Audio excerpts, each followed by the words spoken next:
All right, the last topic, direct and inverse variation. What I want you to remember about direct variation is that it has to go through the center and it's a straight line. So for example, the first one is a direct variation. I can graph it for you and show you.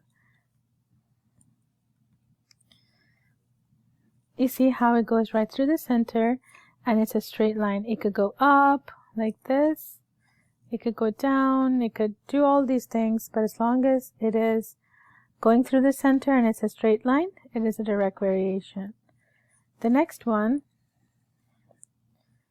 is going to be an inverse variation because it has this graph, okay?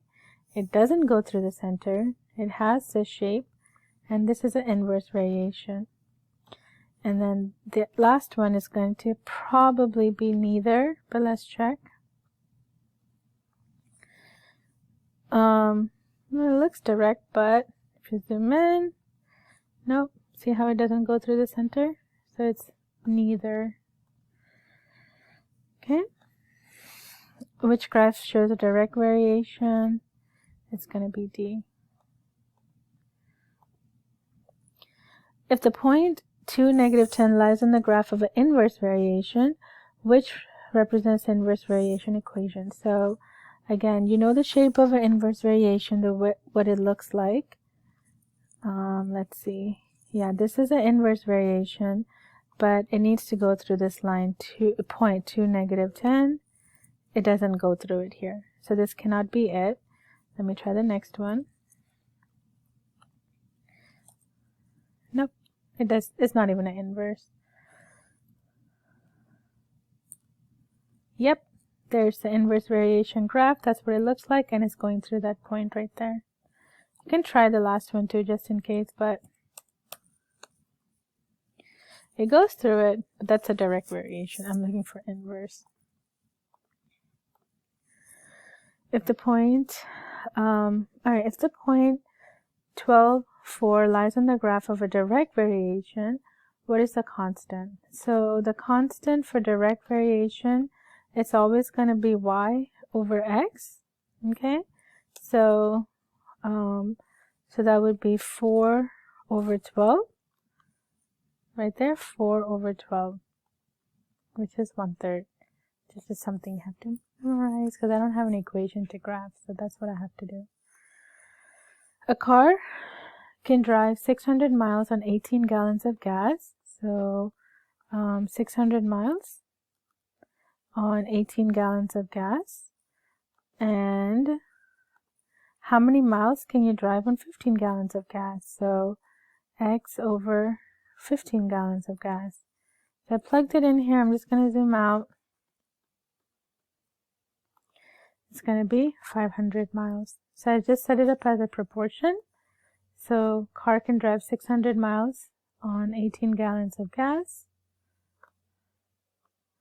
600 over 18, and that has to be proportional to how many miles. Since the top has the miles, I'm going to put the x on the top, and then gas goes in the bottom, 18 and 15. Those are proportional.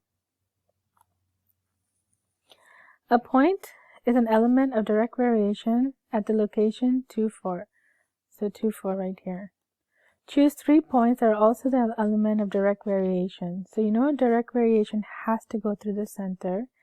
And if I go up 1, 2, 3, 4 over 2, so this is the one. It's 4 over 2, 4 over 2. The slope reduces down to 2. So it's also up 2 over 1, 2 over 1, that one. Up 2 over 1. So it's going to be this line right here. Okay. All right, which of the following represents a direct variation? Well, that's easy because I can just graph and check which one goes through the center. I think that's it. Yep, that's the one. I can check all the other ones, but I'm pretty confident it's that one. Alright, $1,000 will be split up equally between workers on a job. If the number of workers on a job increases, the amount each worker gets decreases, right? what type of variation exists between the money paid and the money worked? So for direct variation, as one quantity increases, the other quantity also increases. But in this case, if one quantity increases and the other quantity decreases, right there, then that means it is an inverse variation. Okay, and that's that. Thank you.